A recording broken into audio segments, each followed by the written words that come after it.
So we know what a variable is. Now let us see what a pointer is. So in Go we have got pointers. What are pointers? Pointers are also variables, you can say, that store the address of variables. Okay, pointers store address of variables. As simple as that.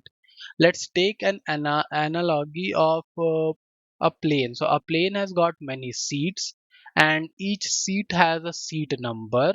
That seat number, will call it like an address. So the address of that seat is the seat number, and that if it was a pointer, the pointer would be storing the seat number. Okay, so pointer stores the seat number, and the seat will be the variable, and the passenger sitting on the seat will be the value. So a variable stores a value, and the address of the variable is stored in its pointer. Okay, so let us see it in the code.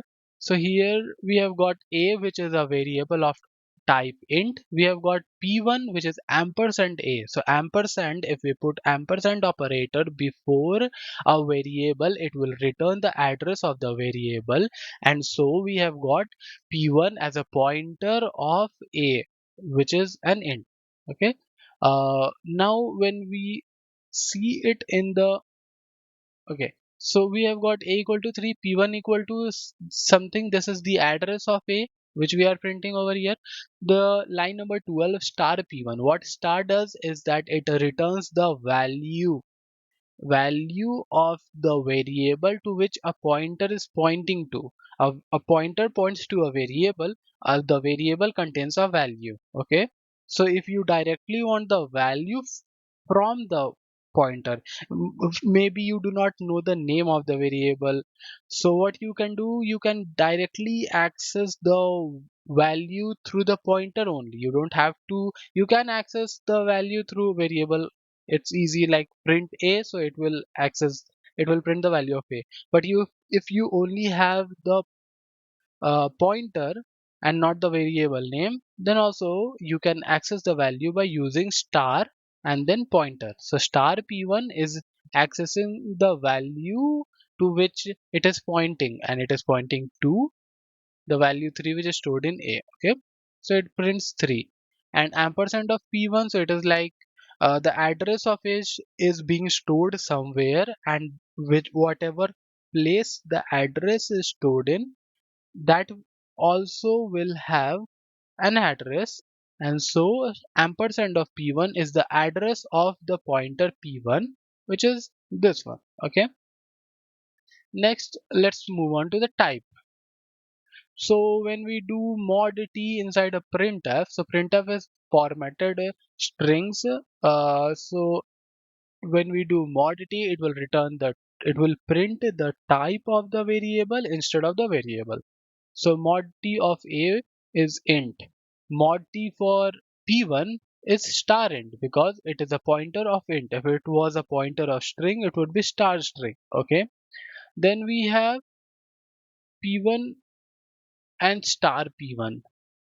So star p1 will again be an int, because as I explained earlier, when you use star operator before a pointer, it will return the value, and we know that value 3, 3 is a int. Okay, then ampersand of p1, so that will return star star int.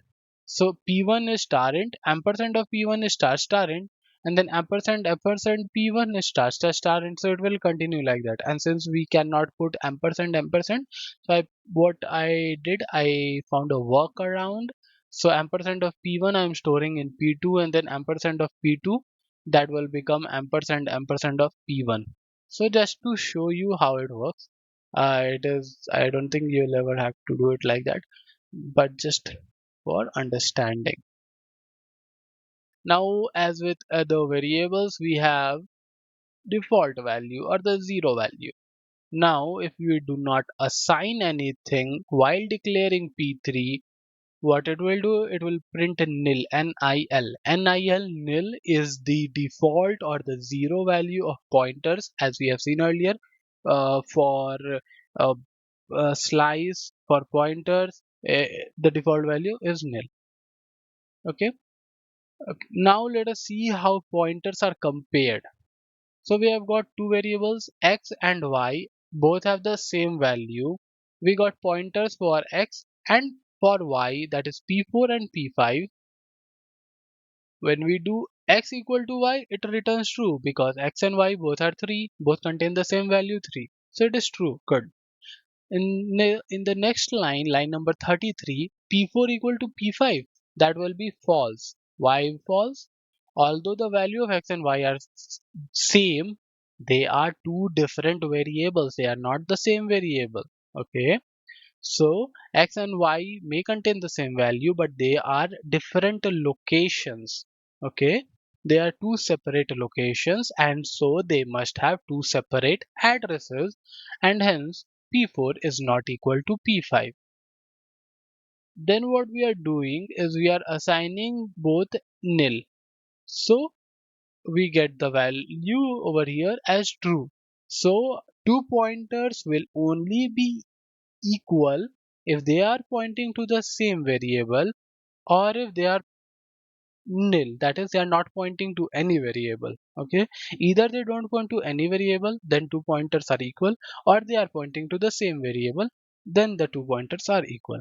Okay, now let's see how we can return a pointer from a function. Okay, so we have got a function return pointer, and here we can see the return type is pointer of int. Okay, star int is pointer of int. Now we have got a equal to 3, an int variable. We are returning pointer of a, or address of a, ampersand a. In the main function, we are calling this return pointer function, storing the value into p1. We are calling the return pointer again, storing value into p2, and we are printing those two, comparing if they are same or not. So let's see what happens.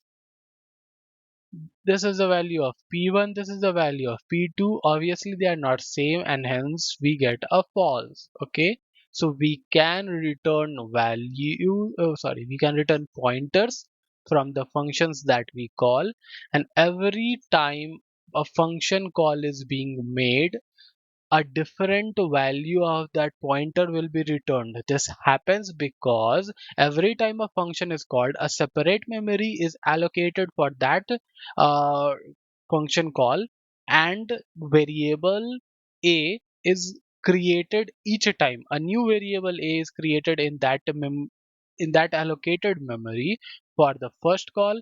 Then when the second call happens, again a new memory is assigned, and inside that memory a different a is created with the same value.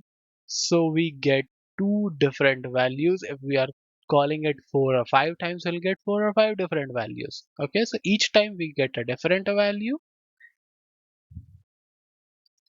That is all for this video. Bye.